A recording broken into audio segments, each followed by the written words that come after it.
Selamat berjumpa kembali Bapak Ibu, saudari-saudara umat beriman terkasih dalam Tuhan. Salam sehat berlimpah berkat.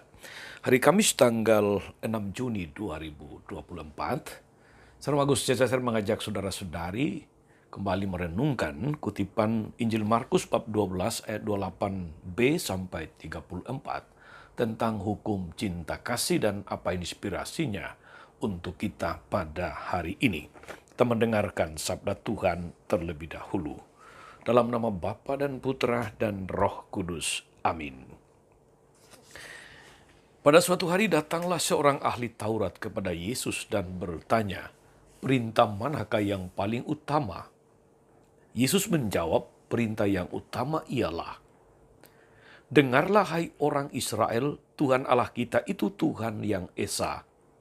Kasihilah Tuhan Allahmu dengan segenap hati, dengan segenap jiwa, dengan segenap akal budi, dan dengan segenap kekuatanmu. Dan perintah yang kedua ialah kasihilah sesamamu seperti dirimu sendiri. Tidak ada perintah lain yang lebih utama daripada kedua perintah ini." Berkatalah ahli Taurat itu kepada Yesus, "Guru, tepat sekali apa yang kau katakan bahwa dia itu Esa, dan tak ada Allah lain kecuali dia. Memang mengasihi dia dengan segenap hati, dengan segenap pengertian, dengan segenap kekuatan, serta mengasihi sesama manusia seperti diri sendiri, jauh lebih utama daripada semua kurban bakar dan persembahan." Yesus melihat betapa bijaksananya jawaban orang itu, maka dia berkata kepadanya, "Engkau tidak jauh dari kerajaan Allah." Dan tak seorang pun masih berani menanyakan sesuatu kepada Yesus. Demikianlah sabda Tuhan. Bapak Ibu saudari-saudara umat beriman yang terkasih dalam Tuhan kita, Yesus Kristus. Kalau kita amati lalu kemudian mengklasifikasikan, dalam diri manusia itu bertumpuk macam-macam perasaan.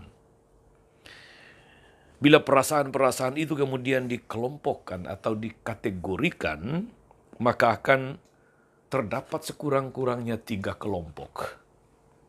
Kelompok perasaan yang pertama itu terdiri dari perasaan kasih, perasaan cinta, perasaan gembira, senang, bahagia, sukacita, dan lain sebagainya, serba positif. Kelompok yang kedua terdiri dari perasaan marah, jengkel, emosi, benci, iri, dendam, dan segala hal yang bersifat negatif.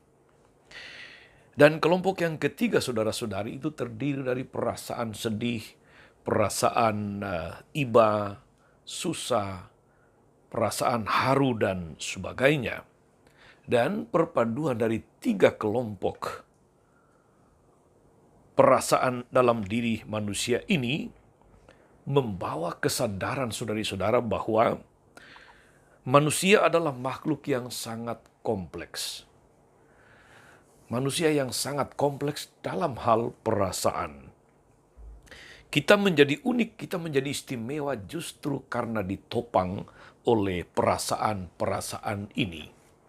Saudari-saudara umat beriman terkasih dalam Tuhan. Kata orang, ibu dari segala macam perasaan yang tadi masuk dalam 3 kategori itu adalah perasaan kasih. Karena kasih orang bergembira, karena kasih orang menjadi senang, penuh sukacita. Tapi juga karena kasih orang bisa menjadi marah, benci, dan sebagainya. Karena kasih orang kemudian memiliki rasa terharu, sedih, iba. Jadi kasih menjadi ibu dari segala macam perasaan yang terdapat dalam diri manusia.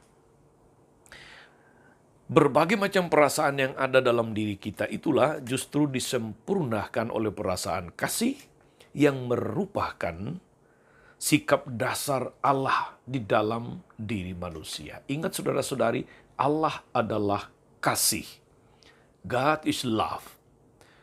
Maka kalau ibu dari segala macam perasaan itu adalah kasih, itu memberi kita sebuah pemahaman, kesadaran bahwa kasih itu memang diletakkan, dianugerahkan Allah ke dalam diri manusia untuk menjadi sarana bagi manusia untuk mampu mengasihi Allah dan mengasihi sesama.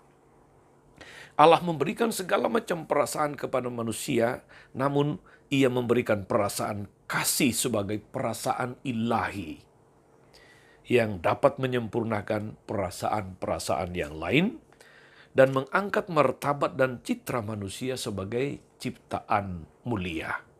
Saudari-saudara, umat beriman terkasih dalam Tuhan. Itulah sebabnya ketika seorang ahli Taurat mengajukan sebuah pertanyaan kepada Yesus tentang hukum mana yang paling utama, Yesus langsung mengatakan bahwa hukum yang terutama adalah kasihilah Tuhan Allahmu dengan segenap hati, dengan segenap jiwa, dengan segenap kekuatan, dengan segenap akal budi. Dan hukum yang kedua adalah kasihilah sesama manusia seperti diri sendiri. Saudari-saudara, jawaban Yesus ini mengandung makna yang sangat dalam. Sebenarnya Yesus mau mengatakan bahwa perasaan kasih yang dalam tanda kutip dipinjamkan Allah bagi manusia, atau dalam arti yang lebih positif, perasaan kasih yang dianugerahkan Allah bagi manusia bukan untuk dibiarkan kerdil lalu mati, tak berdaya oleh impitan perasaan lain yang bersifat negatif. Tapi kasih sebagai perasaan yang agung dan mulia harus dipakai untuk mengasihi Allah dan sesama manusia. Hanya dengan demikian, saudari-saudara, manusia mengalami diri sebagai makhluk istimewa yang dapat atau mendapat perlakuan khusus dari Allah karena dia diberikan hak untuk memiliki perasaan dasar yang dimiliki oleh Allah, yaitu kasih. Karena itu saudara-saudari, dengan mengatakan atau menegaskan hukum cinta kasih, Yesus mau menunjukkan betapa istimewa kita manusia.